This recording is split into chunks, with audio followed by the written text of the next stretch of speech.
You know, I think I have figured out, with the help of a subscriber on the channel, why people dislike the 2024 Tacoma so much, or at least a lot of people do. I think that a lot of people out there are judging this truck based on its predecessor, the third gen. And that's simply not fair. I think they're looking at this truck as if it should be a third gen, and it should have just been some sort of mid-model refresh or something. But that's not what Toyota did. In essence, what Toyota did is they recreated, they reinvented the Toyota Tacoma. That's really what a redesign is, right? It's a reinvention of the truck. They take some styling cues and a few other things from the old truck, like the TRD insignia, the general body shape of the truck, things like that, and they put it into the new one. But otherwise, it's a completely different truck. So to look at it and try to compare it to the third gen is really not fair, I don't think. I mean, if you look at this truck, it is awesome. The looks of it, again, looking at it as a new truck, if you can manage for a minute to forget about the third gen, just look at this truck as if it's one that you've never seen before, because frankly, it is one that you've never seen before. It's a brand new redesign. But take a look at it as if it were a truck that you'd never seen before, with a blank slate, if you will. I mean, when you look at the front, minus the dirt and dust that's on mine, of course, I think it looks awesome. It's got its own look to it. It's got the different kind of Toyota grille on it, the insignia in a different place, the TSS sensor moved, of course the redesigned fog lights. It did have that, admittedly, ugly air dam on the front. I did remove that, but honestly, I've done that on every Tacoma I've had. It's not something new for me on this truck. They redesigned the hood scoop. Looking down the side, it's got more molded type lines in it, obviously. And I've had people mention on the channel that they added body panels. These are obviously folks that have never gone out and looked at the truck, because they didn't really add body panels. They added creases in sheet metal. I mean, that's true. You can see that, of course, on the side. But they didn't add body panels. I can't find anywhere on the truck, except for the roof line, where Toyota really added anything as far as extra paneling and stuff. Now, one might argue that, yeah, the hood scoop is different, but not every model comes with a hood scoop, right? This is the sport version. Of course, the off-road does not come with it, nor the SR5s or some of the other trim levels, right? So that's probably the only area where I'd say you can honestly say they added something other than the roof line to the Toyota Tacoma. Some people complain that it's bigger. It's a bigger truck. Well, it is a little bit bigger. Now, I had somebody complain recently that because it's so big, you can't take it on the trails anymore.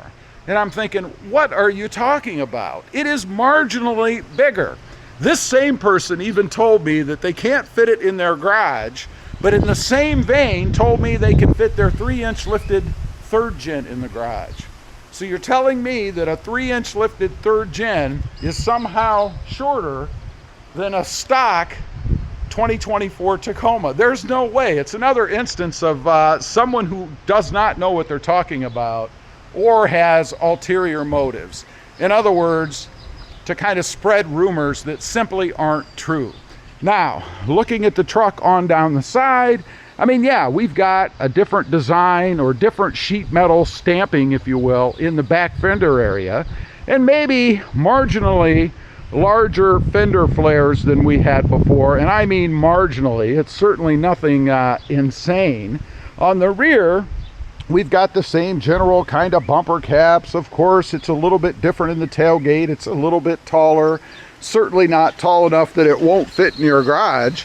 I mean, what kind of garage do you have? There's no way. Now, let me point out, of course, it did not come with the sport bar. That's something that I added. So for anybody out there who wants to dog Toyota for putting a sport bar on they don't like, that's on me, not on Toyota. They did change the door handles. They're beefier.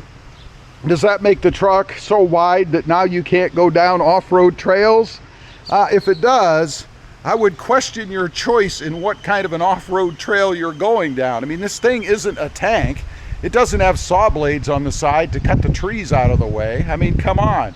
I would argue this truck will go down any trail that a third generation Tacoma would. They're both just as equally capable. Now, let's take a look on the inside. And I will agree in one area here, and that is, first we got to get her open, I guess. Let's go ahead and hit the unlock. I could hit the key, but you know, I'm one-handed. The one area where I think they did make it worse, if they did anything, was back here in the back. The back seat area between the seating surface and the driver's seat, or front seats, does seem to be more narrow. Maybe. It's questionable. Maybe it's the same, I don't know. But again, it is a completely different truck. Looking on the inside, this is an area that I find kind of funny. People like to dog this, oh, there's too much plastic in here.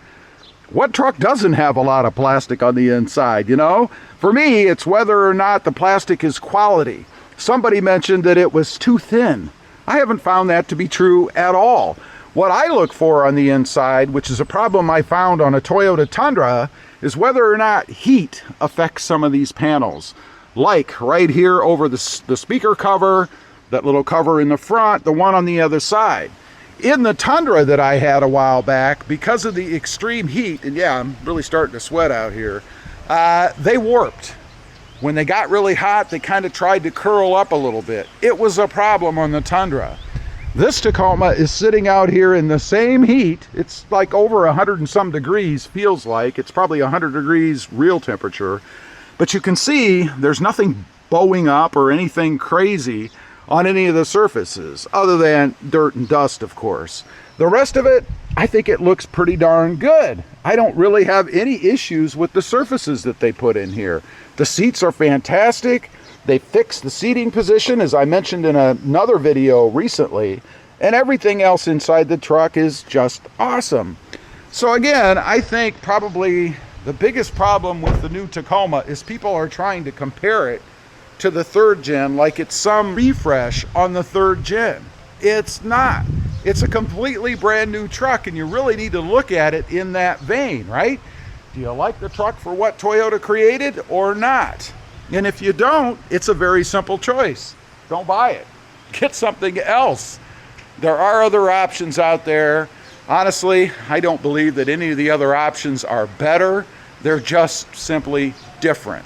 And if you like those and they're different trucks, how can you fault Toyota for what they did with this one? I don't know.